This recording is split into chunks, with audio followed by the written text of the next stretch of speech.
Good evening, everybody. Hope everyone's doing well. Before I forget, next week and the following week, we are off. All right, happens to work out right around then, yeah. So next week is Hanukkah, which begins this Sunday night. And then the following Thursday is the 5th of Teves, which is a super huge festival on the Chabad calendar known as Didan Notzach. Ours was victorious with the story, with the books, library, etc., manuscripts. So that is Thursday, 2 weeks from today. Okay, I believe we're on page 70 in my copy, Path of the Righteous Gentile by Chaim Florfin and Yaakov Ravalsky. We are towards the end of the chapter of idolatry, which presumably, unless we have some reason, some things come up, otherwise we should be finishing this class this evening. I think we're in the last part of this chapter, which part 6, and I think we're up to number 13. What is magic? Okay.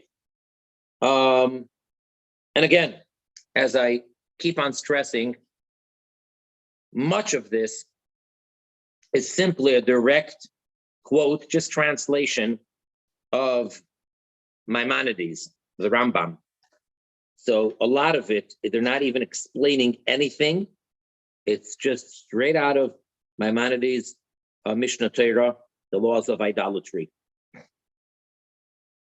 which of course is based on the Mishnah and the Talmud, excuse me, of the oral law, which of course is based on verses that we have in the Torah where it forbids idolatry and anything related to that.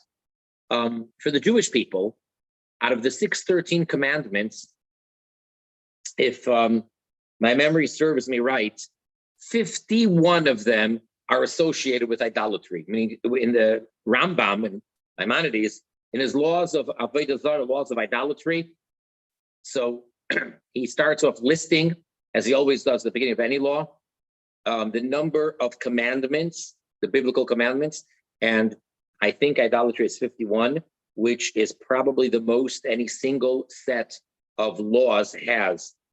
Out of the 83 laws that he's got, which covers all 613 commandments, this one has 51 out of 60 out of 613. That's a very large percentage. So all of these things are listed in the Bible, in the Chumash, and they're all idolatrous, related to some type of form of Avodah Zarah. Okay, so there's a verse that says in the Bible, Mechashefa loy sechaye. It's one of the shortest verses. It's an entire verse. It's all of 3 words, which translated into English would be one who practices witchcraft. I guess that would be a witch. Or you could say magic, that would be a magician. Loy sechaye, you are not to allow to live. And that is the verse that we learn from, that it is a capital offense to practice witchcraft or magic or things like that. Yeah. So now, number 13, what is magic? It is engaging in exercises or disciplines that bring one to a euphoric state, or that interrupt normal thought processes in order to proclaim future events. One might say, thus and so will happen in the future, or it will not happen. Or you might say, it is advisable to be careful of thus and thus. Now, last time, we mentioned or questioned a couple of things that seem to be a gray area or seem to need explanation as to what's the difference between that which is prohibited and that which is a completely permissible and even practice or advisable, such as we spoke about things that you're not allowed to be superstitious, or you're not allowed to use signs, or you can't say, because this happened, so therefore I will refrain from going out or doing business or what have you. But then we know that in Torah practice, there are things which seem to be right along those lines. So if I recall correctly, I basically then explained it very briefly and said that it really needs a whole class or a lecture in and of itself. Similarly here, but here it's a little bit easier to make the clear distinction. Magic is doing something which will cause an interruption to a normal type of thought, and based on that, the person proclaims the future. One might ask, well then, what's true, authentic prophecy? Or a different level, as it's known as Ruach HaKodesh, holy, sacred spirit, which is a good thing, a positive thing. Someone who attains that level is considered to be a very righteous person. They have Ruach HaKodesh. And what that means for many people, practically speaking, what they're interested in is that a person as Ruach HaKodesh knows the future. So how is that different? So again, but in this case, it's very simple, I think. Prophecy, true prophecy, or Ruach HaKodesh, is coming just as the term itself, Ruach HaKodesh. It is sacred, holy spirit, Kodesh. And when a person receives that prophecy, he knows where it's coming from. Here, the result may be the same, actually. The person knows the future, or the person can tell a person, do this or don't do that. However, the channel, the way that he's getting those vibes and that information is coming from what is called klipa, which basically is the same idea as what's called tuma, which means impurity, the wrong channels, the evil channels where God forbids us to use them. That's, without explaining it, that's the simple difference. So let's leave it at that for now. Number 14. There are those who engage in magic who use a stone or sand. And there are those who bend down towards the earth and move around and emit screams. There are those who look into a brass mirror or a crystal ball. That's kind of well known. For some reason, that one like took off in our society as far as people wanting to go to fortune tellers and psychos and all that. Then predict the future to one who is seeking this knowledge. There are those who lift a staff in their hands and lean on it and strike it until they augment their thought process so as to be able to speak about the future. Note, many cities abound today with practitioners of these rites, which include palmistry, tarot cards, phrenology, and many other similar practices. Many practitioners have established businesses and advertise their services freely. To avail oneself of such practices is an act of faith in powers other than God's, which means forbidden. What little gain might come from going to such practitioners will certainly be more than offset by one's separation from God because of involvement with these negative influences. So again, as I said previously, it may seem tempting. Human nature is, I want to know the unknown. I want to know the future. That's human nature. We're just so curious. Well, all these people, even though one might make the argument and say, oh, they're fake and I know they're fake, then why are you going there? Oh, it's just for fun. I don't think that that's the case. Those people And it's so strange because as he's saying over here, they're like in the middle of the city. It's not like, oh, you have to go to some remote place and some village like in the stories of who knows when, and then you have to travel and you have to go by donkey, and then you have to go by foot, and you have to go up and down and through a cave and a maze, and then you get to this little old person sitting over there. No, nowadays, right in the middle of downtown, wherever, big city, you have these places, and they advertise, they have their designs of the different, symbols of magic and all that, and psyche this and psycho that, and they have business cards, and they say fortune teller, and we guarantee, and all that. All of that is forbidden. Simple. 15. Moreover, one who uses illusion to captivate the spectators by showing them things that are not in the natural order of things, and who makes it appear to the spectators that the illusionist did a miraculous deed. He is in this category, and such actions are forbidden as they lead to idolatrous practices. Now, that, of course, brings us to the question as to whether you could have the very common, very simple, relatively cheap magicians coming to a little 5-year-old's birthday party. Check what's there. Something. Oh, it went away. So, it could be a problem.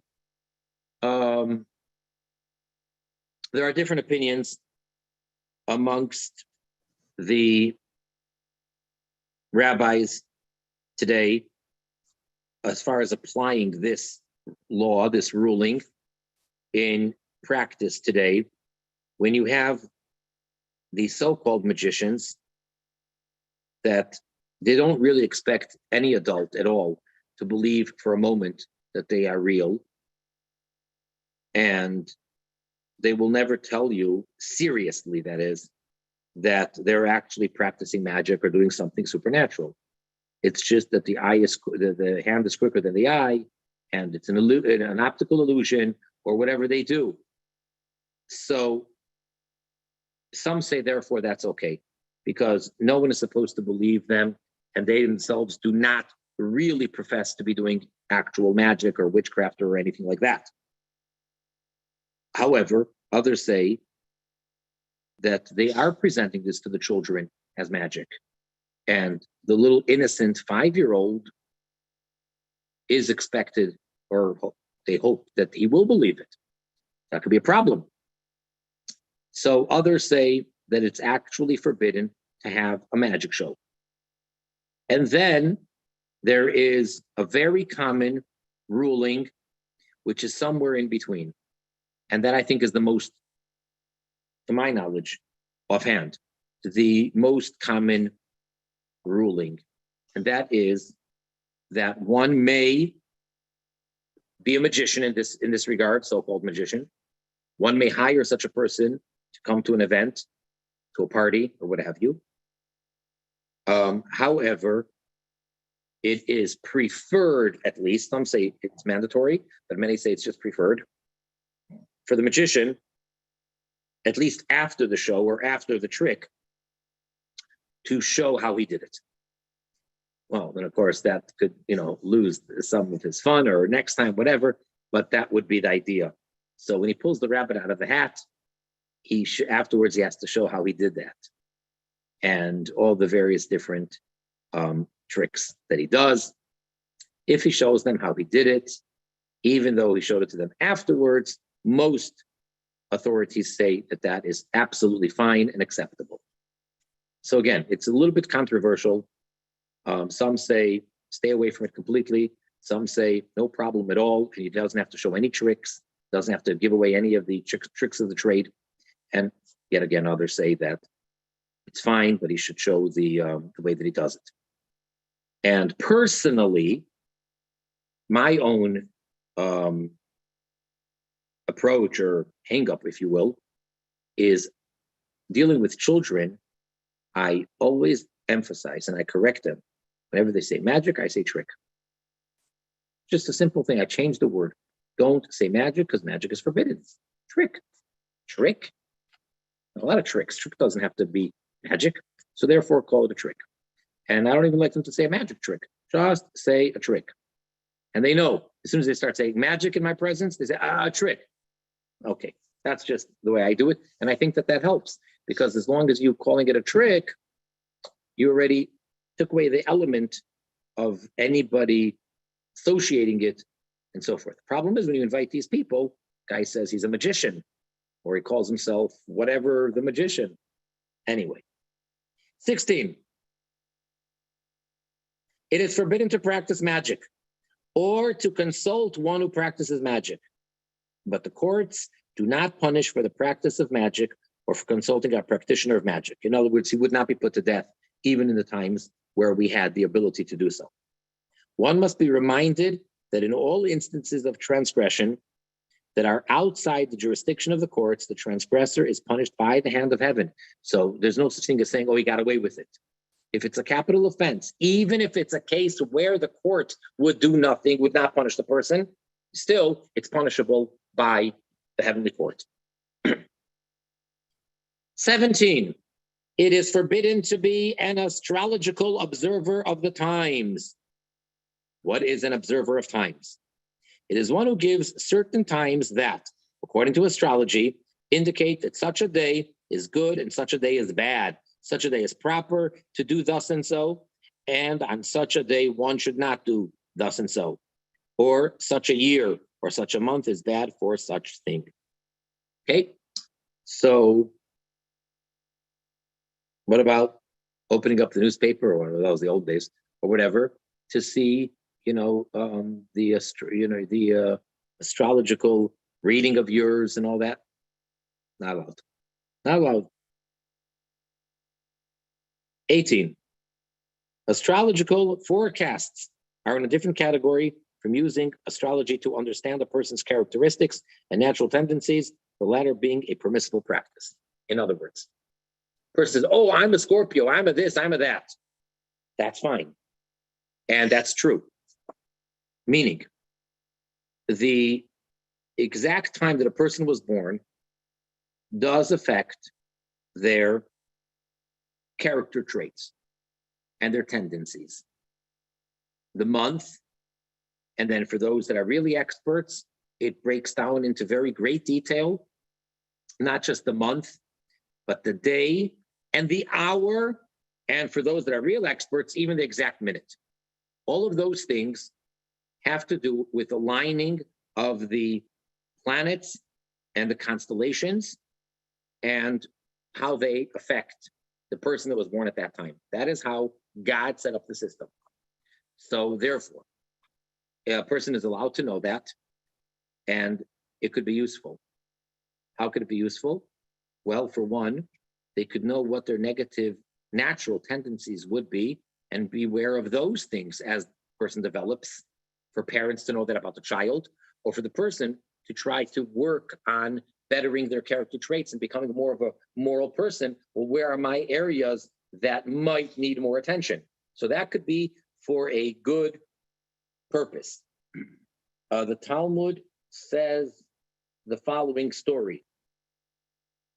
There was one of the Talmudic rabbis, when he was a young child, a very young child. He grew up to become Rav Nachman. As a little child, the stargazer said to his mother, doesn't say that his mother went to solicit this information, doesn't say she hired him, but it says that the stargazer told his mother that your son is destined to be a thief. They saw that in the stars. He's gonna be a thief. So instead of dismissing it and saying nonsense, we're Jews, and that sounds to me idolatrous or something, she, because of that prediction, decided to keep her son's head covered at all times, so that, as a reminder, God is above. And from a very young age, as soon as she got this information, she kept his head covered. Now, mind you, at that point, it was not common practice for Jewish men to normally cover their head. Not saying it didn't exist. It was a sign of piety. Some people, it was a sign of all sorts of things. certain individuals that were in an official high-ranking of position or an authoritative position, or married men would cover their head during prayer as opposed to unmarried. There were variations of how, when the head was covered. It was not common practice for every Jewish man to just keep his head covered pretty much at all times. But this is kind of the source of how that developed. She kept his head covered of this child. And then it says that one time, and everything was fine. One time, the wind blew off his head covering. In an instant, as soon as his head was uncovered, he ran and he stole something as a child. So that just proved, A, how right the stargazer was, and B, how right the mother was for this idea of hers to keep his head covered. Okay, so from that story, it became common practice for Jewish men to cover their heads. It's not necessary for Jewish unmarried girls to cover their head. They don't need it. And for that matter, it's not necessary for non-Jewish men to cover their head. All right. So you are allowed to find out your, whatever they call it, your mazel, your sign or whatever it is, but you're not allowed to forecast and based on that to What just happened? I don't know. Did anything happen? I'm still on. I can see myself, just not you. I can see everyone just fine. Okay, let's continue. Fine. Number 19. Observing of times is forbidden, even if the observer of times does not perform any action, but merely conveys falsehoods to gullible people and convinces them that these are words of truth and contain wisdom. All who conduct themselves and their activities because of astrological forecasts, working at a certain time or traveling at a certain time determined by the astrologers, transgresses the law, but the courts do not punish them for this.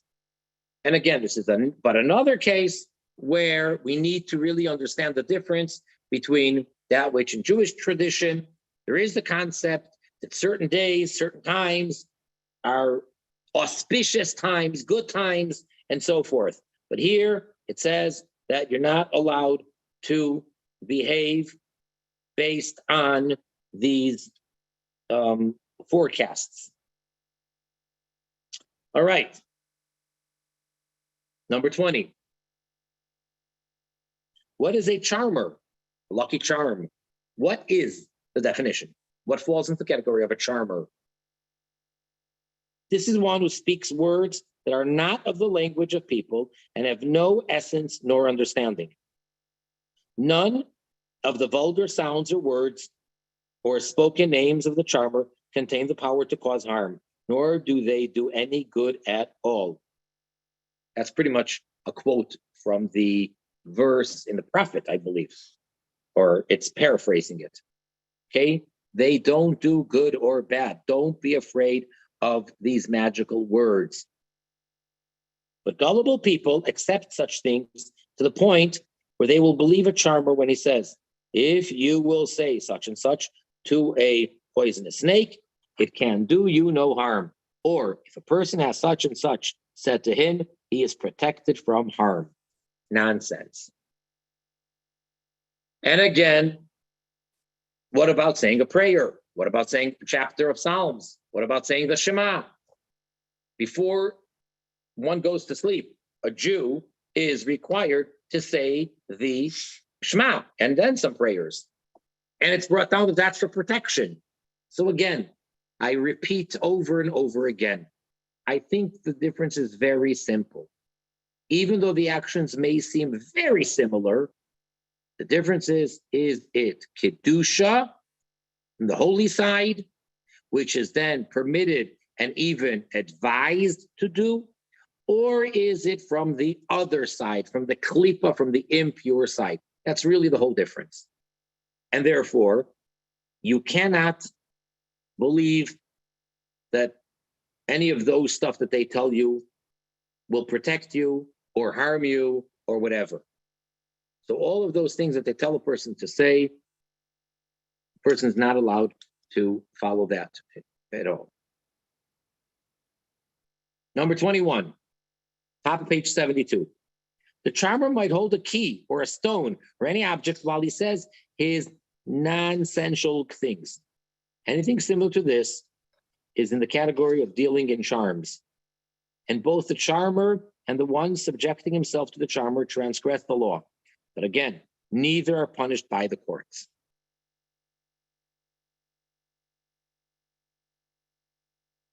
"22. If a person was bitten by a poisonous snake or stung by a scorpion, he is permitted to whisper any kind of spell he chooses over the place of the wound if he thinks it will help. I say, what? That seems to go against everything we just said. This is just so the person who is in mortal danger can put his mind at ease and take courage. And even though what he says will certainly not help at all, that is the opinion of Maimonides. Since he is in danger, he's allowed to do it to avoid panicking. Now, that really opens up a whole discussion. And let me again take a whole lecture of an hour or more and try to condense it into 5 minutes or less. Let's see if I could do that. Bear with me. By Torah law, the psychological effect is very important. I mean, not just Torah law. I mean, today, the whole modern world will tell you that the person's state of frame of mind and psychological approach has a very direct physical effect. That's no secret. Therefore, we do things for a person who's in danger, even though physically, by laws of physics, biologically, they have nothing. They don't help at all. Yet because psychologically it has an effect, that will help the person. And the person can make it and succeed and pull out of the situation, or God forbid the opposite, based on their belief or their psychological thing. Now, of course, like anything, they've done these experiments, of course, and they've given people little sugar pills, and it worked. It really worked. Not saying it works 100% of the time, but people that really had an ache, for real, it wasn't imaginary. They had a physical ache, which the nerves registered in the brain, and when they gave them just a little sugar pill, thinking it actually helped them. So, to the extent, for a Jew, on Shabbos, okay, Sabbath, it is forbidden to desecrate the Sabbath unless there's a chance that someone's life is in danger. Okay, it gets very, very detailed, but basically, that's the rule. If a person's life might be in danger, then you have to desecrate the Shabbos. However, if the person's just feeling sick and they're not in danger, then there's different rules. And then it depends on the degree of their illness. Then a Jew would be allowed to tell a non-Jew what to do for them. Because the whole idea of a Jew not being allowed to tell a non-Jew to begin with is only rabbinic, that prohibition. So therefore the rabbi said, if the person is sick, he may tell a non-Jew to do a melacha, to do a forbidden act for him. Okay, but if the Jew's life is in danger, he need not bother telling a non-Jew, but directly it's done by Jews. There is an organization internationally called Hatzalah. Those are Jewish volunteers that are paramedics, and they're the first respondents. They have ambulances and they save lives every day, including Shabbos. And they get into their vehicle, they drive, they do whatever they have to do on Shabbos. What happens if a person is ill at home or in the hospital, and they want something which is a forbidden act on Shabbos, but they truly think that it's going to make them better. So I'm not getting into detail, and I'm not here telling you as a rabbi giving you a ruling. I'm speaking theoretically and in general terms. It's permissible.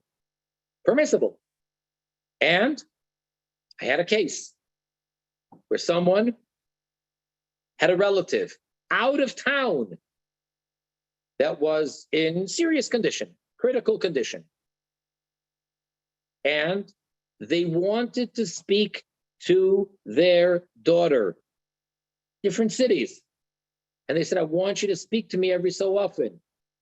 That's going to make me feel better. And the daughter felt very uncomfortable.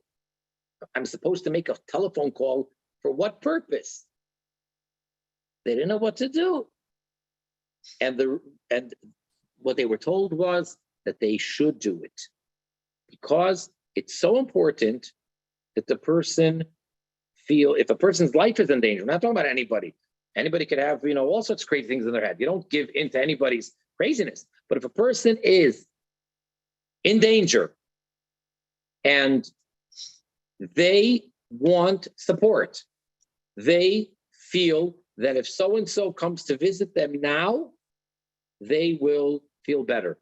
And so-and-so on Shabbos is to get into a car, drive, whatever it may be, and go there and visit with them because the psychological has such an effect. Okay, so now getting back to this, even though it's nonsense to whisper over a poisonous bite, and the whisper does nothing, and saying all these words of abracadabra, kazoo, kadoo, and all the other mumbo jumbo nonsense is stupidity and forbidden. However, in this case, you do it because the person mistakenly believes that it's going to help. It therefore will help them psychologically. All right.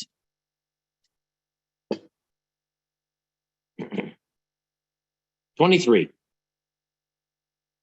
One who whispers spells over another's wound or reads verses from the Torah over someone who is sick or dying, or similarly, one who reads verses over a child to prevent the child from becoming fearful, is worse than one who is in the category of a diviner or a charmer, because by using the holy scriptures like this to cure the body, he denies the truth of the Torah, which comes as a cure for the soul.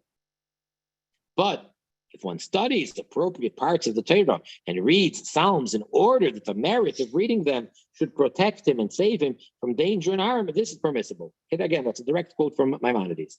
Of course, it is best to pray to God for protection and healing of every kind. So basically, this is a case where you could be doing a particular action, and one of them is forbidden, one of them is permitted. Two people doing the identical act. It all depends on your intention. That's the bottom line. So when we do all of these things, it's for protection. 24.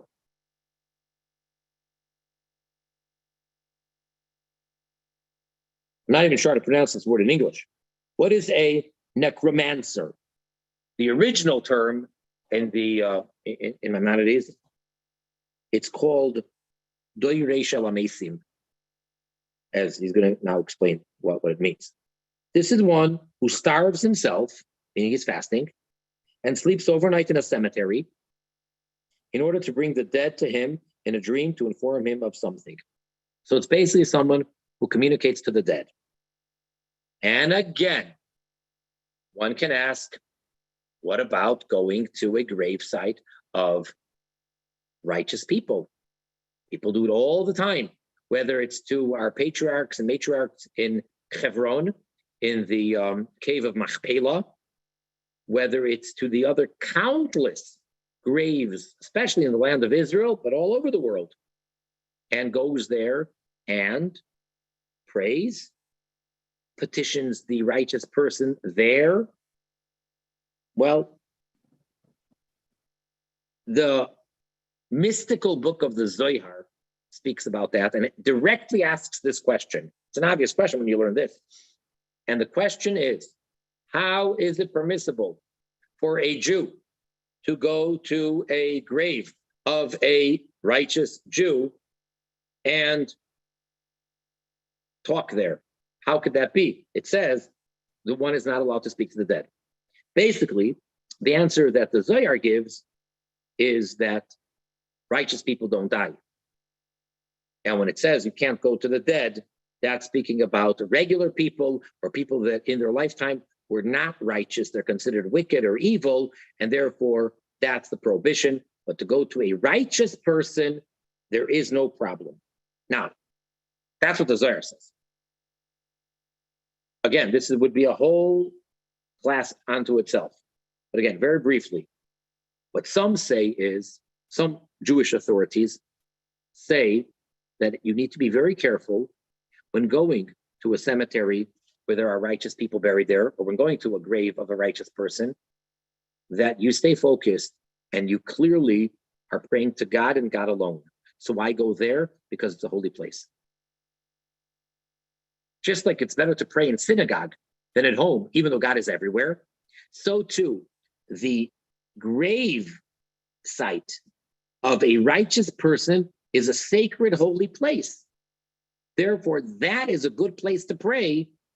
It's a sacred place where your prayers can go up and be accepted. So that's one approach, that you're not talking to the person who's buried there, who died 100 or 1,000 years ago.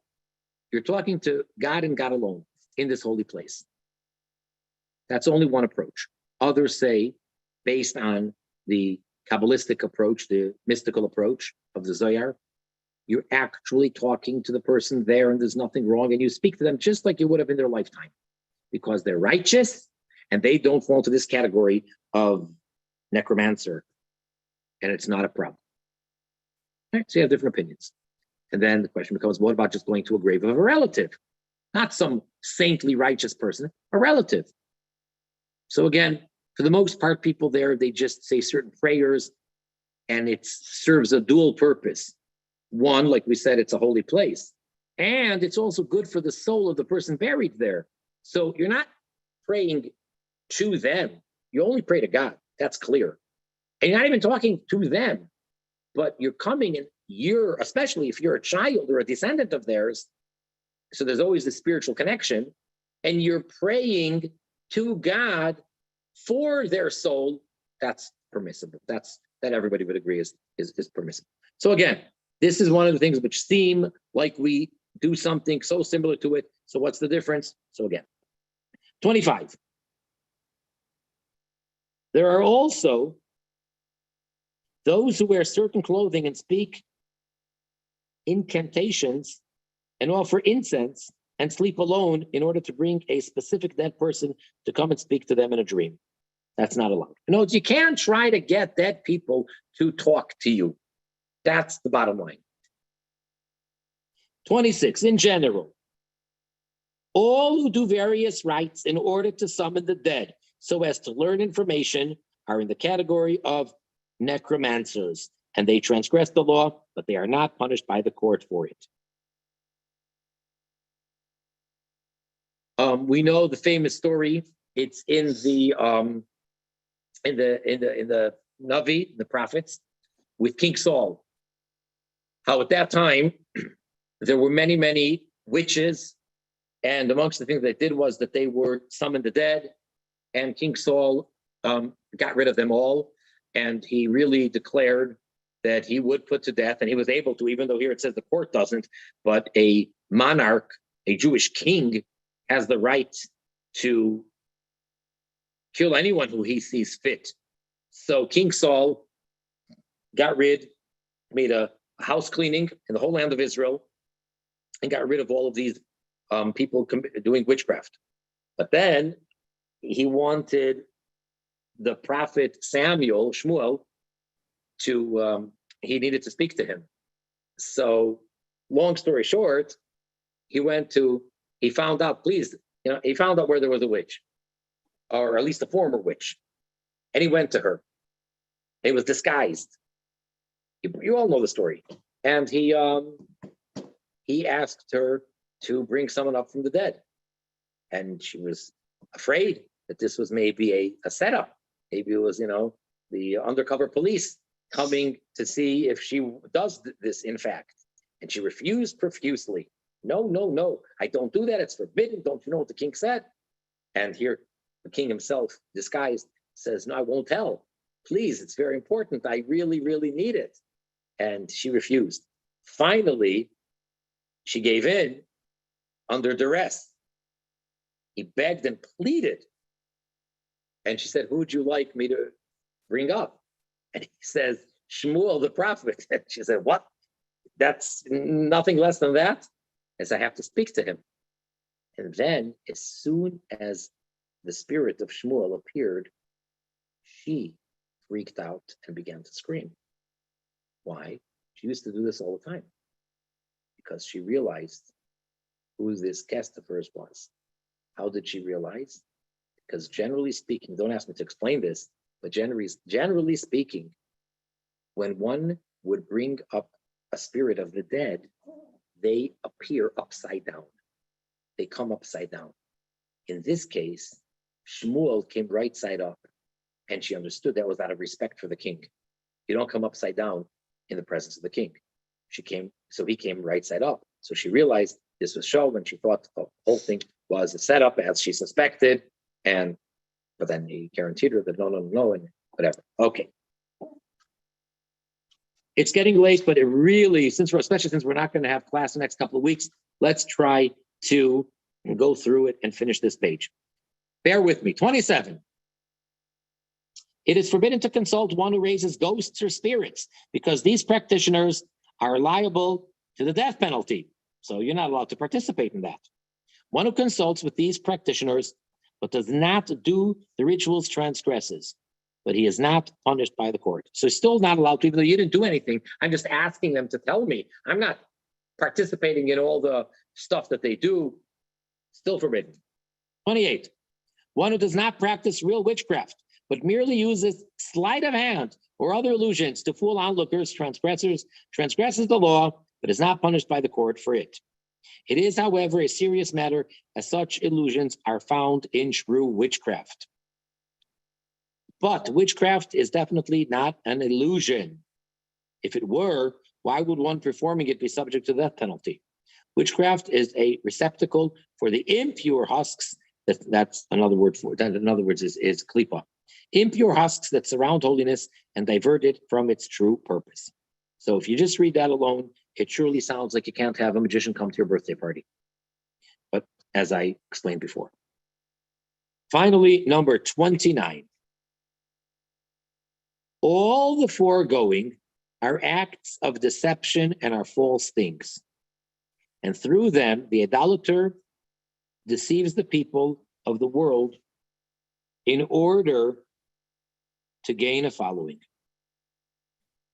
Note, without a single exception, the numerous cults, pseudo-religions, false messiahs, and demigods that are prevalent in the world today employ idolatrous practices to achieve spiritual power.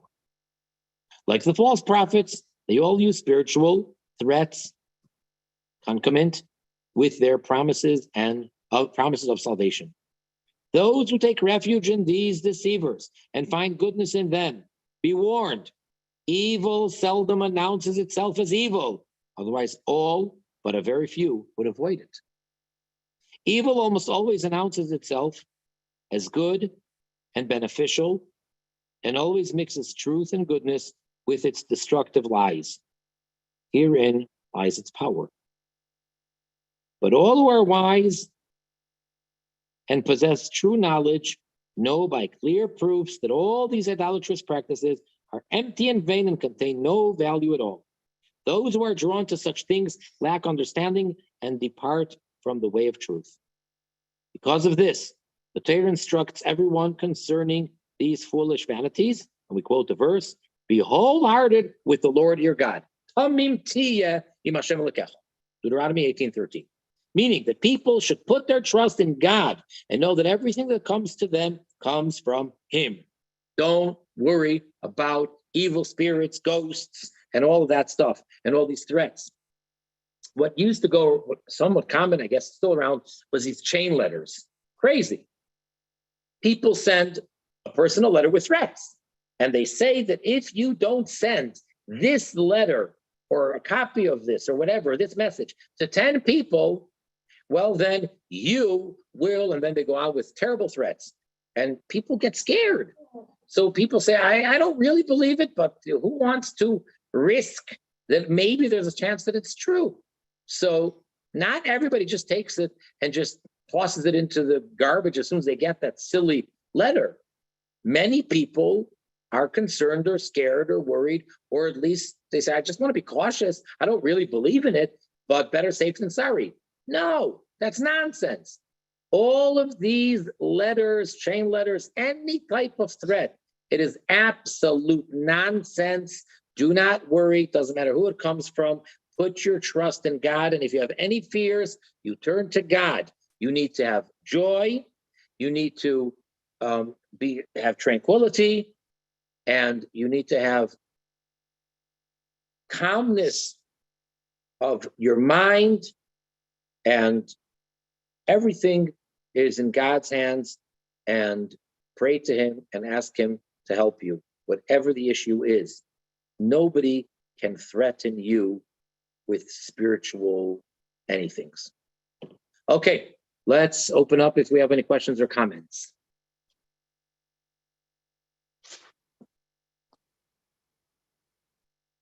Anyone?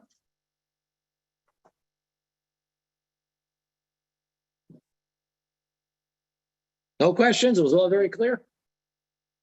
It seemed that if I was reading it, if I was hearing it correctly, it becomes a court issue if the person's using rituals, the activities. Like incense and all that? Yeah, if there's some kind of ritual involved with it. Whereas if he's just doing it without the ritual, then it's still forbidden, but it's handled by the court of heaven. Well, where did we say that if it's a ritual, then the court does put the person to death? Well, that was in 27, but I'm wondering if that's just a general idea that might be accurate elsewhere.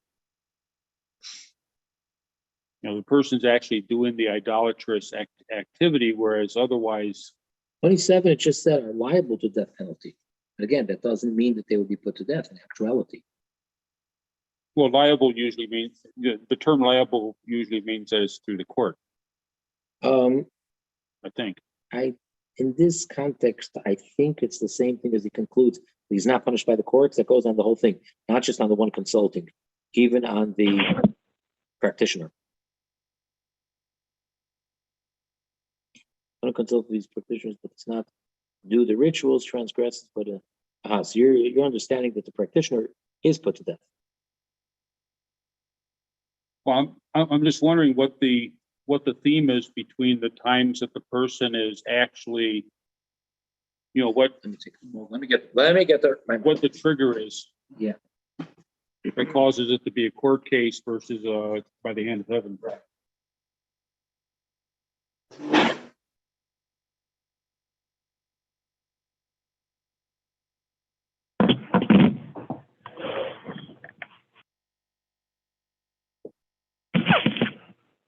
Bob, this is James Bakunis in Springfield. I called in on my phone because I don't have a mic on my desktop. Can you hear me? Yes, we can hear you.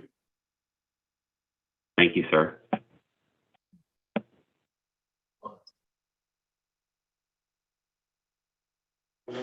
Rabbi Turin is looking it up in Maimonides right now.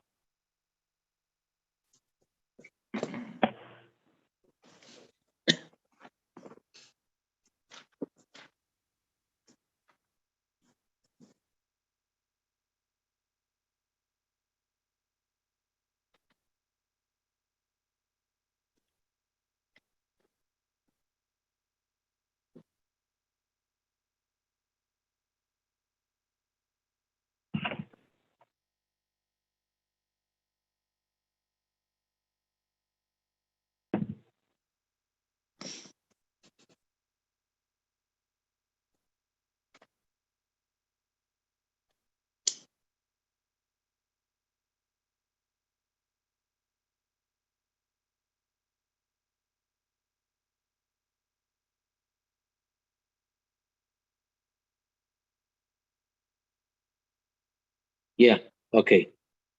So the one who brings up the ghosts and the spirits is called the one who's doing the act of oiv and yidoini, we mentioned before. And the person who does, though, the practitioner, are put to death. Mhm. Yes, stoned to death for the Jew.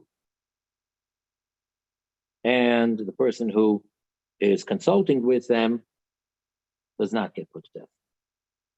Right. So the same thing with the person who does witchcraft is put to death.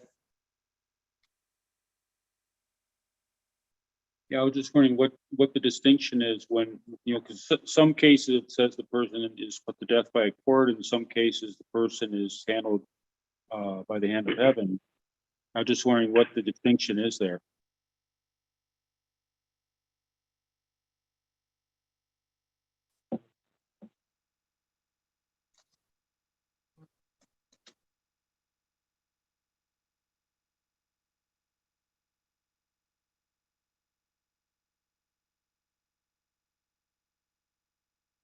So it basically depends on how the verse states it.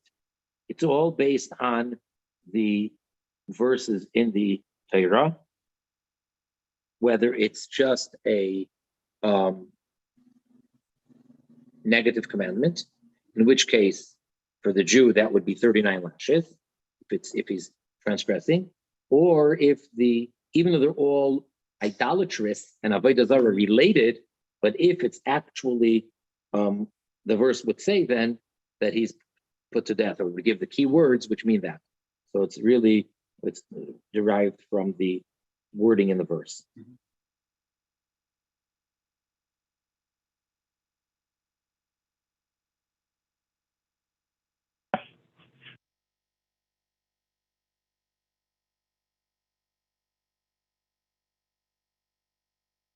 Rabbi, I was wondering if I could touch on something that I mentioned last week real quick.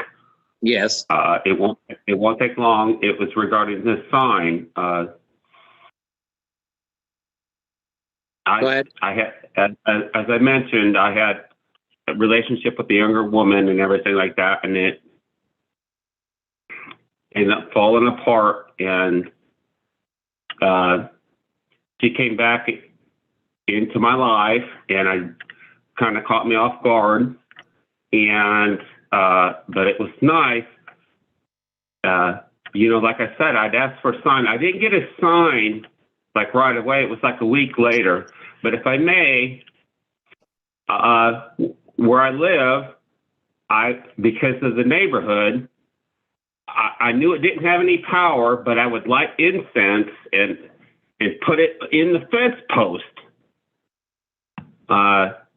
So because there's a lot of crime and drug dealing, and we used to be on my block and everything like that. So I knew the incense didn't have any power, and I didn't say any prayers or anything over it, anything like that.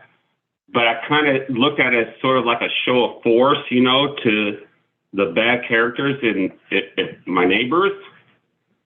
And where I always put it on the fence line, that's where exact spot where the rainbow that I filmed crossed over that spot.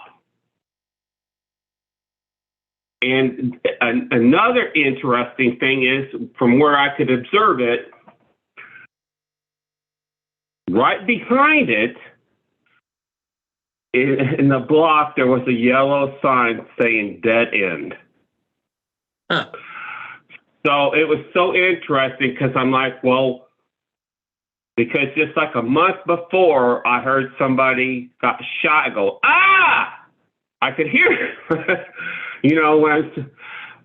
But it was just so many.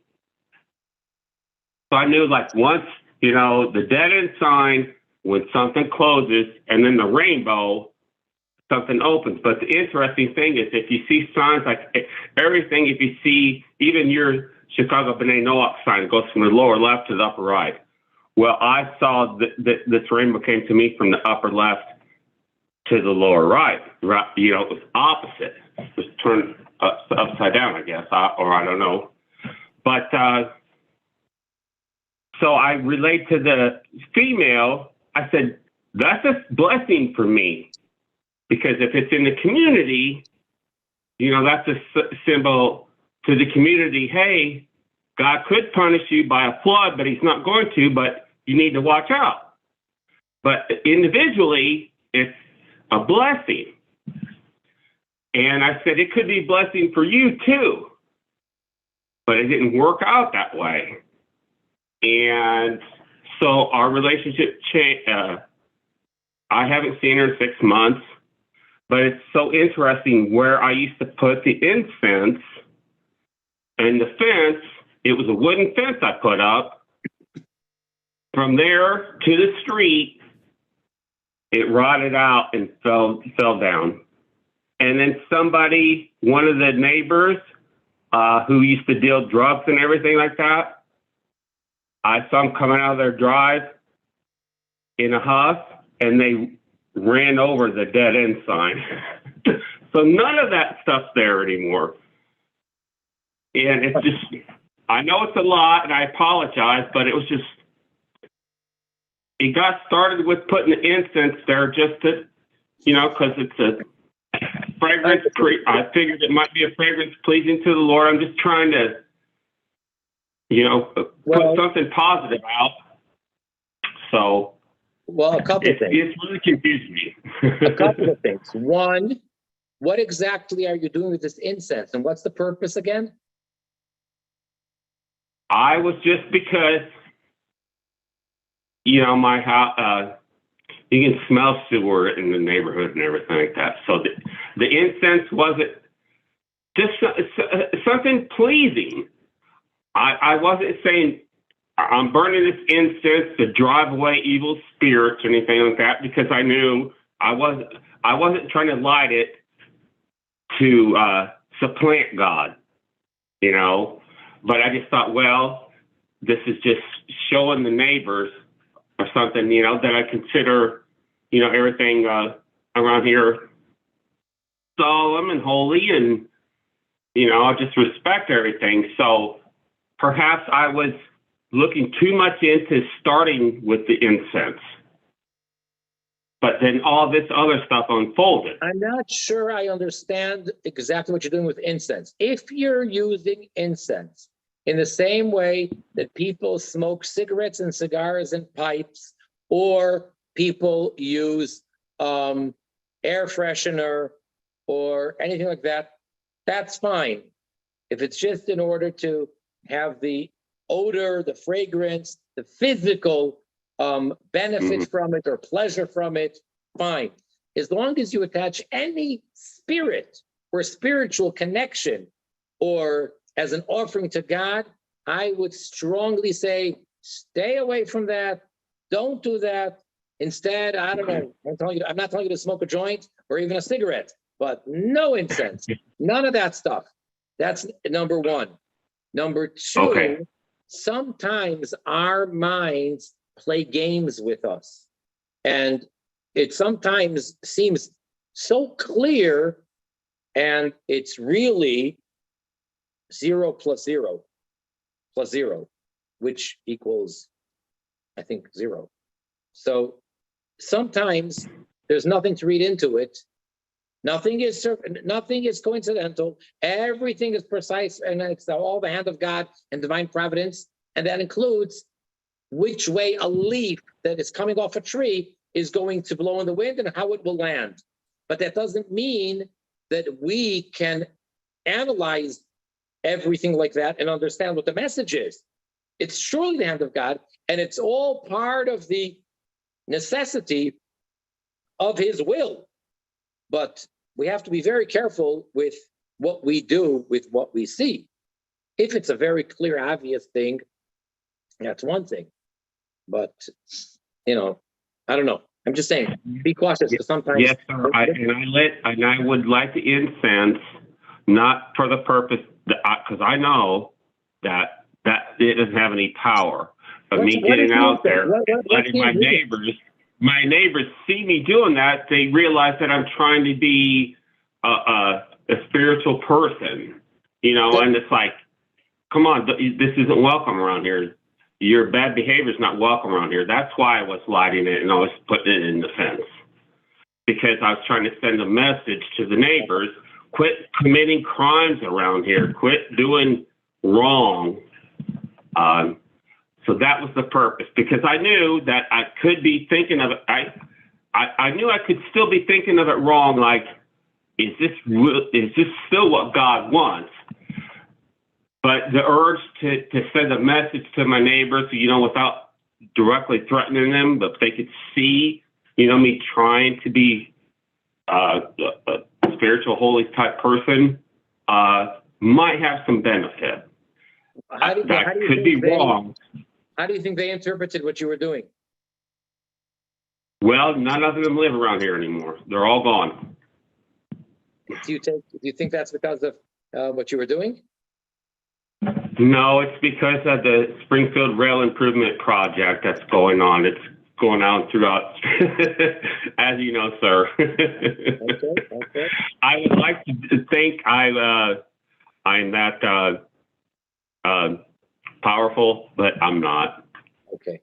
But perhaps it was just a mental device to make me feel better. Okay. What are the ingredients of the incense? It's just something I buy in the gas station. There's some Yemeni, and I buy. There's also some Moroccan descendant families that own gas stations along the street that I live on. Yeah. And I go in, I'll buy it. So it's either Morocco. So I have no clue what the ingredients are. Okay. But it should not be sacrificial or religious or anything like that. No, not at all. It's just, I guess, me kind of trying to do like a show of force. Like, I'm not scared of you, you guys, always yelling at me, threatening me, cops were always used to be down there and everything like that, just carrying on, So I guess when I started that with lighting the incense and putting it in the fence, just, it's like, hey, I'm not scared of you. I guess that's the signal I was trying to send. And then all this other stuff came about. Fine, I hear you. I do thank you for indulging me like this in class. I appreciate it. Sure. It's very, I won't even, there'll be some other time when I'll send a photo, and sometime I filmed coming out of my house to take the trash away, and it was like in early March, and there was a snow, and it looked exactly like a face. If you remember Scrooge with Bill Murray, the guy that froze in the basement, it looked just like his face, but in the ground. Anyway, I've got many more crazy things that appear to me like that all the time. All right. But that's a story for another day. Right. But the rainbow is the most important thing, but it did, because the fence line fell apart. The neighbor, one of the drug dealers, ran over the dead end sign.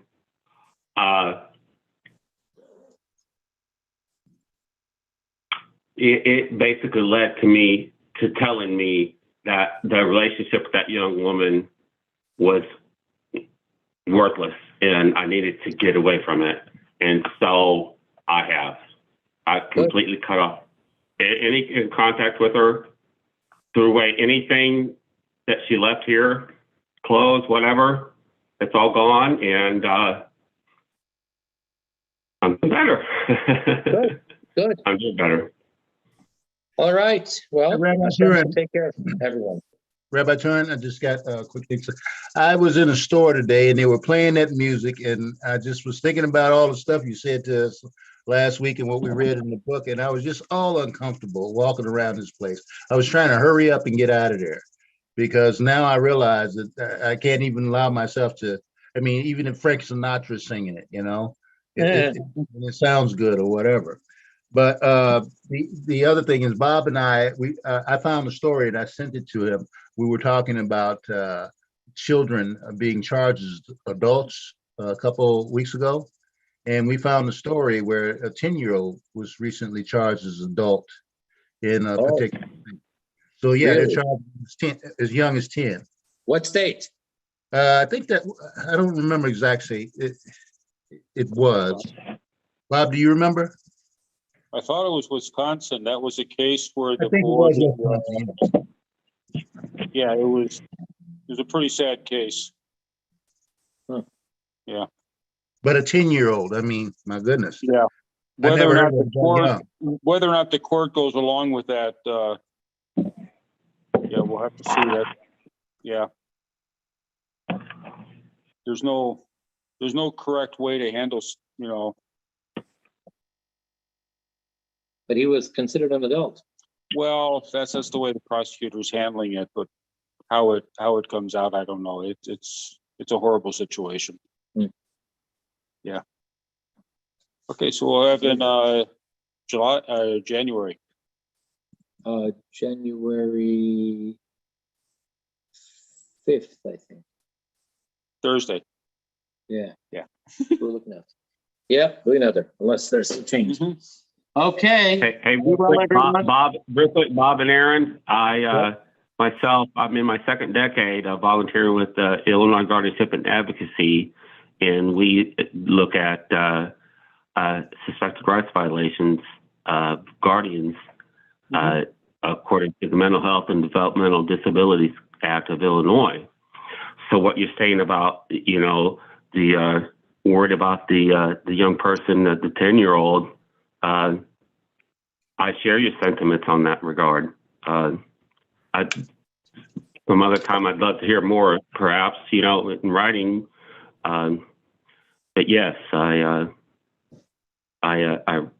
thank you, everybody. I respect everybody, and am grateful for the conversation. Sure. So I'm among like-minded individuals, and it's a blessing. So thank you all, Okay, good. and God's whole family as well. Okay. Thank you. That's Happy all I have to Hanukkah. say. Happy Hanukkah, everybody. Okay. See you in a couple of weeks.